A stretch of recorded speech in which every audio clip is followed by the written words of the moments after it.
Hello, everybody. Welcome to Take the Black Live, the show on myself, Dan Selcke of winterscoming.net, Cheryl Wassenaar of culture.com, talk all things Game of Thrones, song, voice, and fire, fantasy fiction.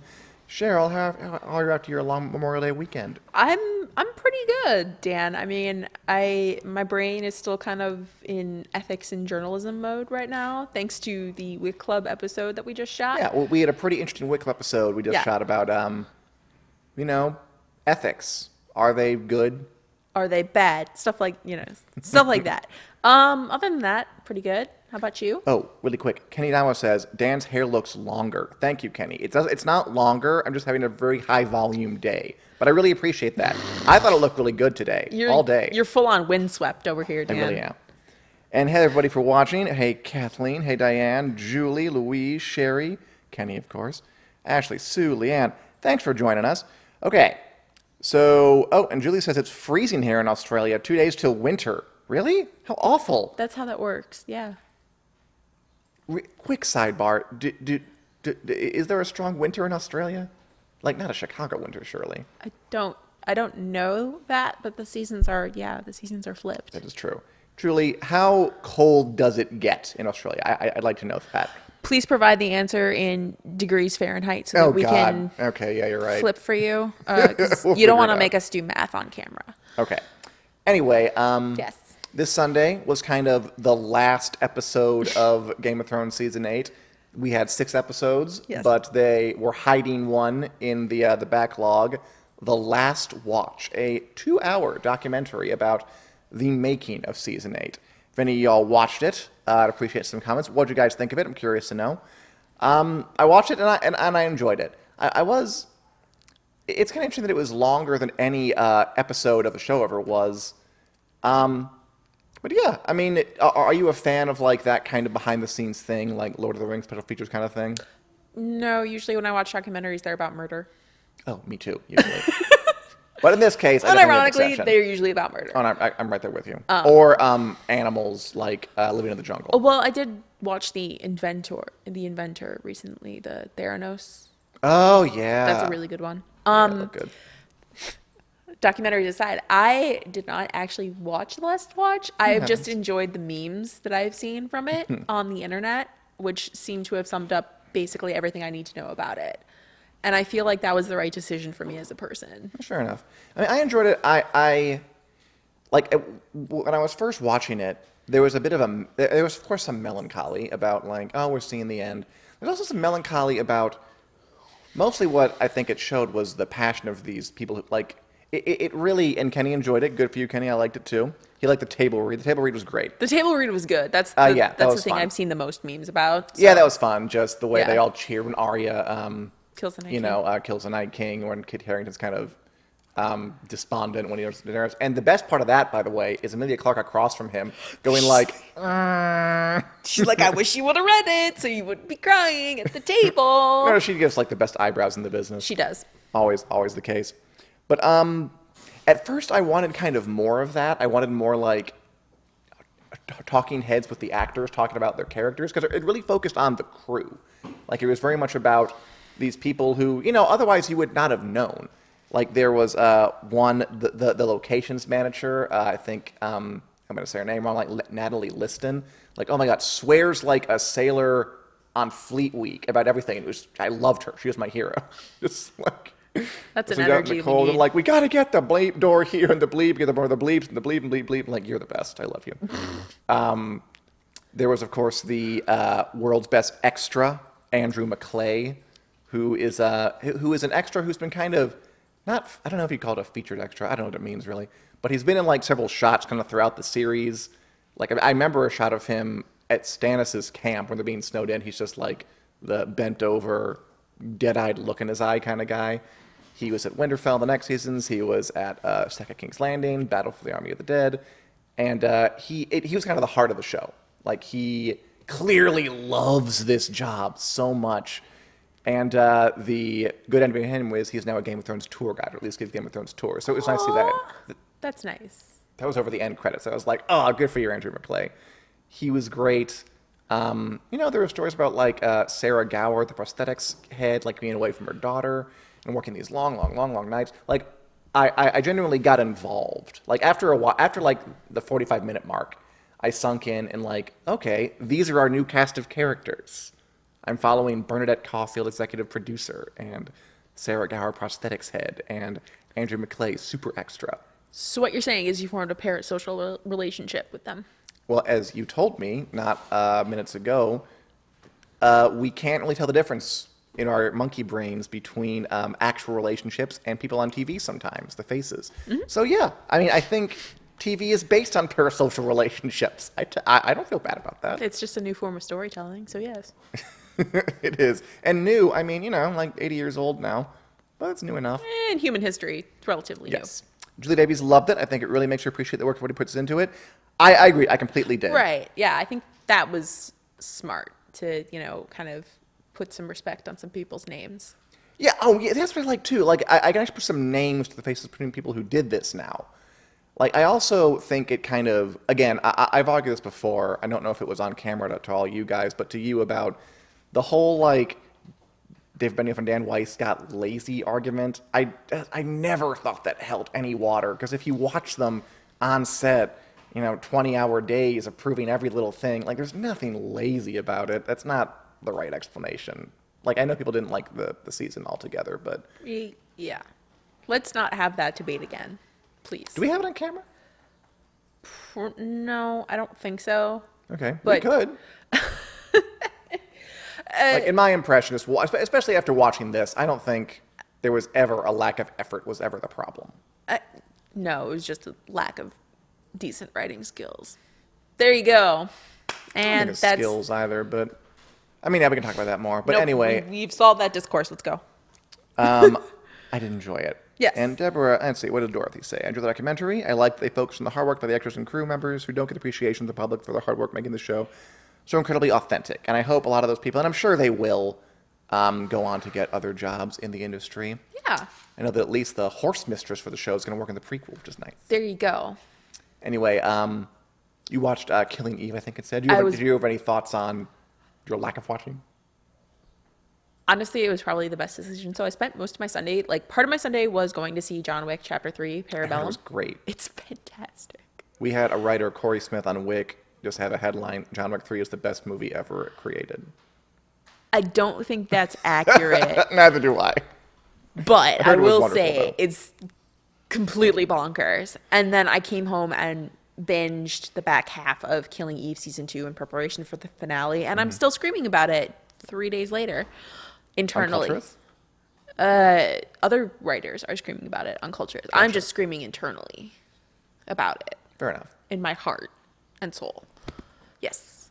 Because it was really good. Y'all should watch Killing Eve. Anyway, yeah, part of it was just kind of this idea of fatigue, and we've spent so much time together wrestling with our feelings about season 8 that I needed some time to not wrestle with my feelings about season 8. I'm sure at some point I will go back and watch it instead of just laughing at the memes of Kit Harington crying and Emilia Clarke's face.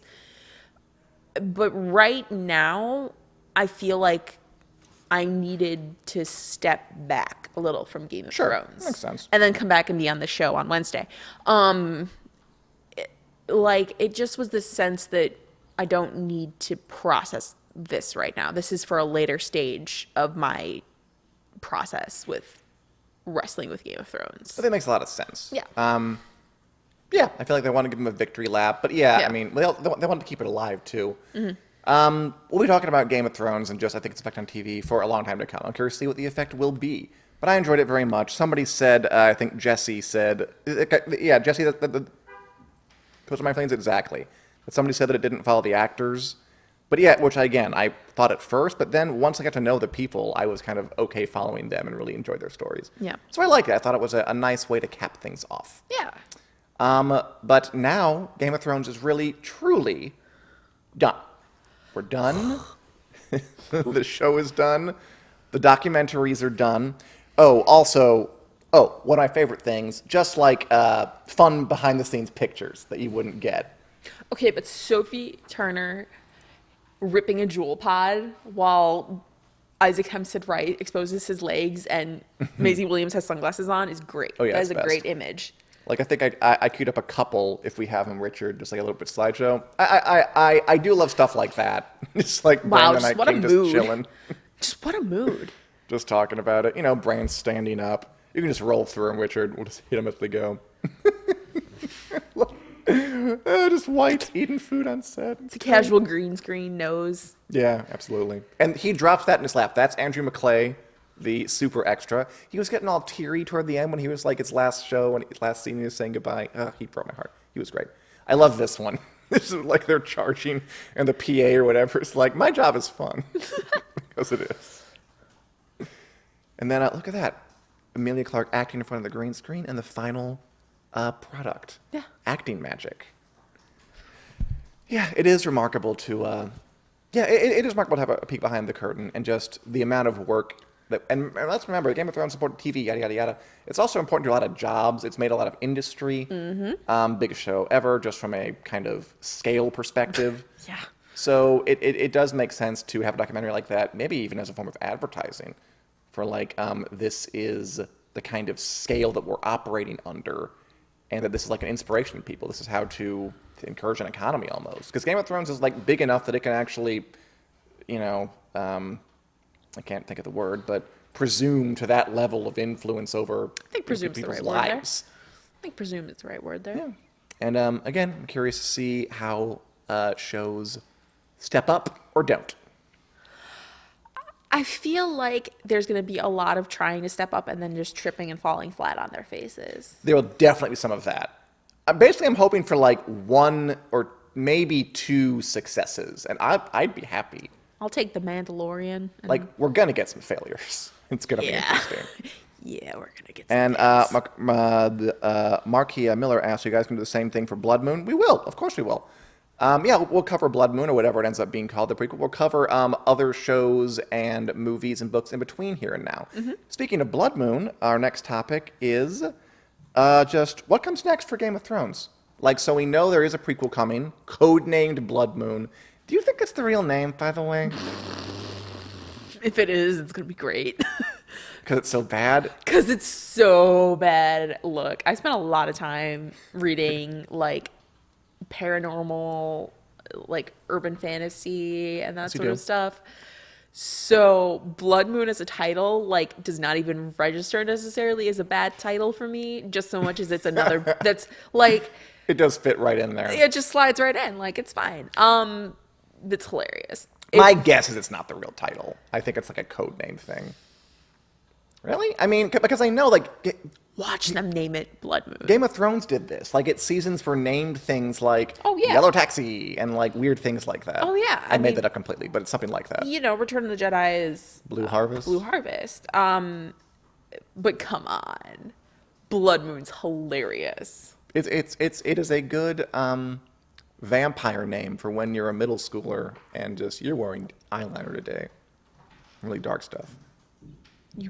This is werewolf erasure, and I will not stand for it. But yeah, if I had to guess, I'd say it's probably not. But sure, I'm happy to call it that until it proves us otherwise. Blood Moon. Anyway, so we know that's coming. We do. But Casey Bloys, the HBO programming president, who's our old friend, who shows up every once in a while on the show, gave a pretty big talk. I forget what it was, some kind of press junket thing. And he was asked directly, okay, so you're going to have a prequel, or are you going to have sequels? And he just said an unequivocal no. Like, nope, nope, nope, no. Saying that he doesn't want the original show, Game of Thrones. He wants it to be its own thing. George R. R. Martin has a massive, massive world, and there are so many ways in. That's why we're trying to do things that feel distinct and to not try and redo the same show. That's probably one of the reasons why right now a sequel or picking up any of the other characters doesn't make sense for us. I guess I have two questions to ask you about that. I remember that you were not like certain, but you seem to think that there would be a sequel sooner or later, right? Yes. Does this disavow that notion? No. Okay. For now, it does. But in 10 years, the TV landscape might look a lot different. And a sequel series, or God help us all, Movie, miniseries? a reboot. I don't think it's going to be a reboot. May seem more productive. I mean, how long did it take Deadwood to get the movie? that was it like, how long was it? Like 10 years? Yeah. So, yes. I think that for now it is unequivocal that we are not getting a sequel series. I am not writing it completely out of the picture. Sure. I mean, with the Deadwood example, I do think the HBO of it makes a bit of a difference. Like, I mean, yes, networks can change identities. I mean, remember when Bravo was about operas? But HBO has been... What was about operas? yeah, that's how it started. Bravo, that's the reason. And then they got a Housewives thing, and it was just over. I was today there. years old. Continue. I just know that story. The Millionaire Matchmaker is a good show. Did you ever watch it? To stop. No paths. Okay. Let's talk about the sequel. Fair enough. I mean, the HBO of it, I think, makes a difference. That networks do change, but HBO has always been a network that, I mean, does try very hard to not take, I don't know, it zigs when it wants to zag. It doesn't do what a lot of other actors do. Like we talked before, like if this were on AMC, they'd already have a sequel series, they'd already have some movie out. HBO just, I don't think they ever have done any kind of prequel or sequel to any of their things. I mean, Deadwood. I mean, that's a movie 10 years later, and that in that situation, that show was ended before it really was ended before the show wanted to end it. Right. So he wanted to come back. In this case, Game of Thrones, this is the end. I Yeah. mean, and this is what the guy's saying, that he wanted it to stand alone as its own thing. I do think there's a difference between that Game of Thrones is, Yeah. I mean, and I know people have talked about, whether the ending worked, but it definitely is an ending. It's a little different than Deadwood, where it kind of got cut off in the middle of its life.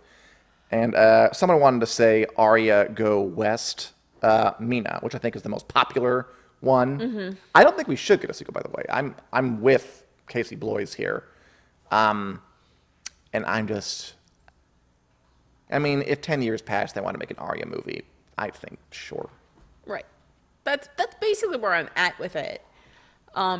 Is in the sense that it's probably going to happen in some way, shape, or form. I don't know what shape or form that looks like. And like I said, things could change immensely in 10 years, even between kind of the start of Game of Thrones and the end of Game of Thrones. TV has been undergoing this shift. That's true. Thanks to the rise of streaming. And HBO changed too. And HBO has changed AT&T too. bought it. They have kind of had a mandate of give us more. Right. And they are. We're going to see how it goes in the near future. But it also said that he doesn't want more than one Game of Thrones show running at once. That's smart. Saying that, I think Game of Thrones is a fantastic property, but I don't want to just be the home of prequels and sequels and all that stuff. I think you want to be really careful how you do it. That's why we've been working on the showrunner Jane Goldman's pilot for a long time, because we wanted to do it right. I think the last thing fans would want is something that was rushed out just to make it to air. So yeah, I agree with you. That's a smart decision. He doesn't want to oversaturate. And again, I feel like...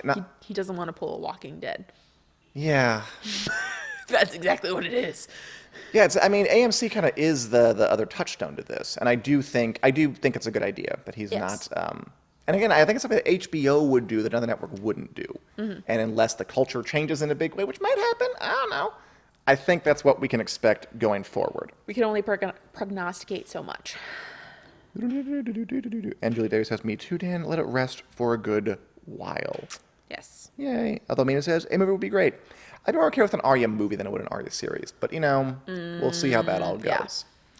Yeah. Really quick, before we go beyond the wall, prequel pilot's going to film in June. Yay. That's happening. So that's next month. Good Lord. So they're not going to waste too much time, but they are at least going to give us a season's worth of normal TV season space. And at least we know that horse mistress Camilla Napros will be on board. All right. So there will be horses in the prequel. On that you can rely. Hashtag confirmed. Hashtag confirmed. I also have to mention before we move on really quickly, I'm sure this is like last week, but it's still funny, that George R.R. Martin on his Not a Blog wrote that he's going to go to some kind of Comic-Con in Australia July 2020 and said that basically, if I don't have the Winds of Winter completed by then, you have my written permission to imprison me in a cabin by the Lake of Sulfuric Acid on White Island near New Zealand until I'm done, which I just think is great. And obviously joking, but what if it's not? Will they give him a better word processor in his cabin by the lake of No, sulfuric acid? he specified he had to have his DOS. I'm not kidding. That was part of the deal. Oh my god. The man likes his DOS, whatever. All right. Fine. Whatever, George R. R. Martin. I just love that. I think it's a fun joke. And I also think there's some good mimetic opportunities, so get on it, people. Also, that's a real thing, like a lake of sulfuric acid on White Island, New Zealand. The more you know, guys. How's that happen? Science. Okay. And yes, horses confirmed. Excellent. We're on it, guys. Okay, I'm going to address this really quick. We have some people in here talking about what was the point of XYZ in the final season. I'm going to do a little lightning round really fast. Okay. What was the point of in telling Jon who he really was? Nothing came of it, says Lilith Young. Lilith, I would agree that they didn't underline as much as they could, but I think the point of that was all to, and again, this is kind of where it didn't quite work, but the point was to get Daenerys to the point where she would burn a city to the ground, where it would kind of press in on her that she's not the only one to the throne. She has to take it by fire and blood and all that. Again, the tragedy is I don't think they really sold it, but I do think that's the ultimate reason why the reveal of the parentage. Yes. To get Daenerys to the point where she needed to be. Ugh, if it had only worked.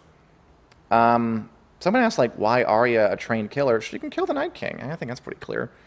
So yeah, we can answer those questions forever. Hooray. All right, any other comments on that kind of stuff, Cheryl?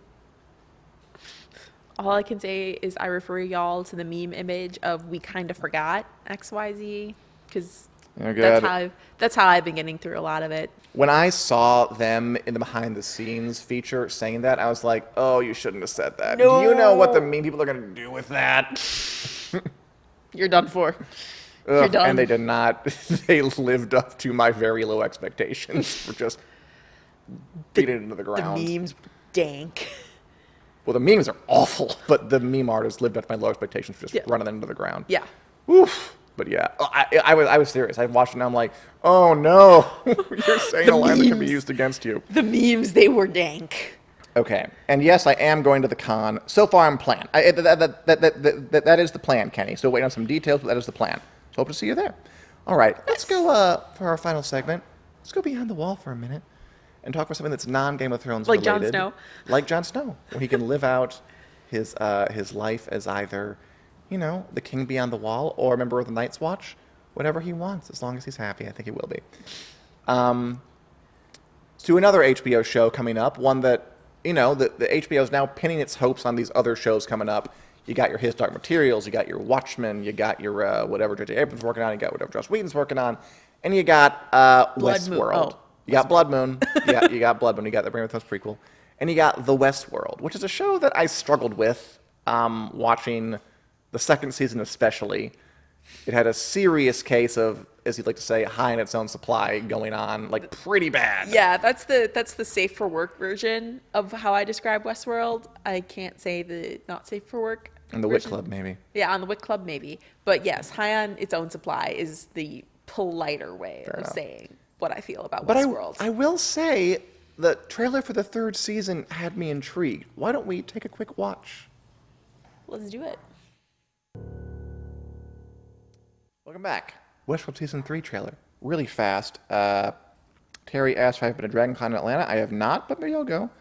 And Marshall asked, well, why they're not talking about GOT? Because we talked about GOT a bunch, and we're going to, what I'm hoping to do with the show is to talk a little more about other non-Game of Thrones properties in between the Game of Thrones-y prequel stuff. Yeah. So I hope we can do more of that. I hope you come along with us. Anyway, Season 3. What were your impressions when you saw that trailer? I believe we were watching that trailer live. Yeah. And we were all like, wait, is this the Westworld trailer? Is this the Westworld trailer? Oh, it's the Westworld trailer. Ah. I know at the very end. Right. It was certainly a trailer. The supply is back, and the supply appears to be cut a little differently than it used to be. To go back to the show is so high in its own supply metaphor. I mean, okay, but speaking for myself, Yeah. I was intrigued. Like, I did not super enjoy the second season. I thought Don't let it suck you back in. I mean, I'm probably going to watch. Yeah, what's gonna happen. probably. But, I mean, I'm a human being. I enjoy being surprised. And I was surprised that I had no idea that was a trailer for Westworld until the very end when it, like, said Westworld. And, I mean, that was Dolores the robot under the bridge there. I thought it was quite bold of them to just do a whole thing with a brand new character, Aaron Paul, who is not a robot, but rather some kind of future blue-collar worker who apparently is just not satisfied with his workaday life. And I appreciate the boldness. And it does have me intrigued. So really, that's all the trailer really needs to do. I wish more trailers were like that. Like, trailers are boring, they're predictable, they're just like, they kind of lay out what's going to happen, the show flashes different points in the season. This one kind of told a story and had an actual, it was like a small episode. It had a story, it had a twist, it had a little character, it had everything. So I like the trailer a lot, and I am officially intrigued. The dialogue is still pretty kind of Convoluted. Despondent high school poet talking about how, the voiceover is like, my life is all darkness. I don't know what I'm doing. I feel so lost and alone. And it's like, okay, move this along. Like, we need to, that was my problem with the second season, that it was kind of passing off its pretty basic nihilism as something a lot deeper than it was, and taking stuff a lot more seriously than it should. Like, it's about killer robots. Go back to the killer robots. And this kind of did feel like that, but I did like the twist of it. And that intrigued me, and that's really all a trailer has to do. What do you think of my thing? It's designed to get you watch.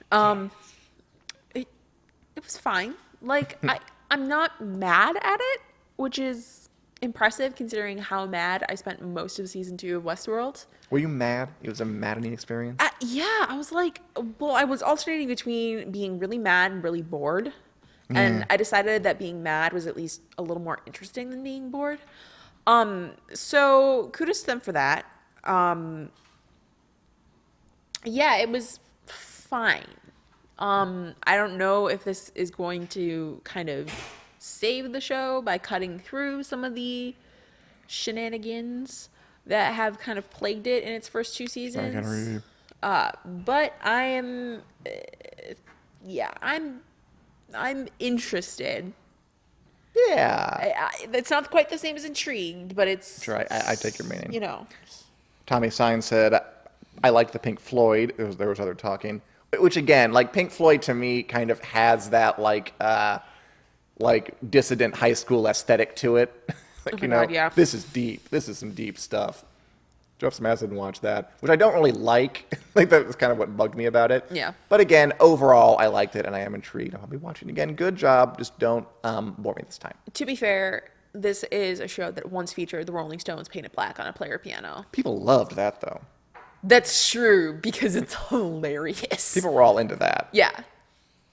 Yeah, I mean, paint it black. And now that I think about it, isn't it weird how, like, you can have a high opinion of a show and then, or anything really, and then if it takes a turn, like, kind of your entire perception is kind of colored in a way. Oh, absolutely. I think, like, when the paint it black thing happened in the first season, the internet collectively was like, this is cool. Now you look back on it, it's like, how pretentious. Yeah, like... Because there's a turn. Right, and because the show went back to that well pretty frequently, and the trick is only good if you use the trick well. And if you keep using the trick over and over and over again, it's not going to be done well.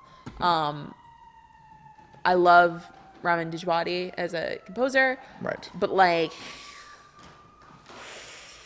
maybe, like, he's good at it. He's very good at it. Mm-hmm.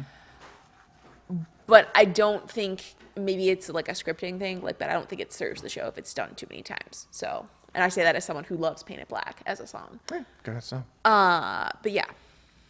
Anyway, that is... Oh, the Great better. Yeah. Oh, Black Hole Sun, too. Oh, yeah, Black Hole Sun. I'm looking forward to it. Didn't they do, like, Heart in a Box or something, too? I think... I don't know. I don't know I don't know all the Westworld score details, but maybe. Yeah. It was some good stuff. Yeah. Anyway, I hope they repilot a bit, if they can have... I mean, it's time for a new angle. Like, the second one did not work. So, sure, go with a new angle, have a new way in, and I will watch. Be good, Westworld, and I will be rooting for you. Anyway, any other comments, Cheryl? No, Things on your mind? Things you want to talk about? I just want to see The Rise of Skywalker. Why can't it be December already? But that's just kind of a running drumbeat in my mind at this point. So Yeah. All right. Well, That thanks. and The Mandalorian. Is that coming out? Like, do we know yet? Like, no. I think it's a launch show. Yeah, I think you're right. And that's like November. November. Cool. Yes. That'll be a big 2 months for Star Wars. I End of will the year. I will be just constantly hyperventilating. Anyway, thanks for watching, everybody.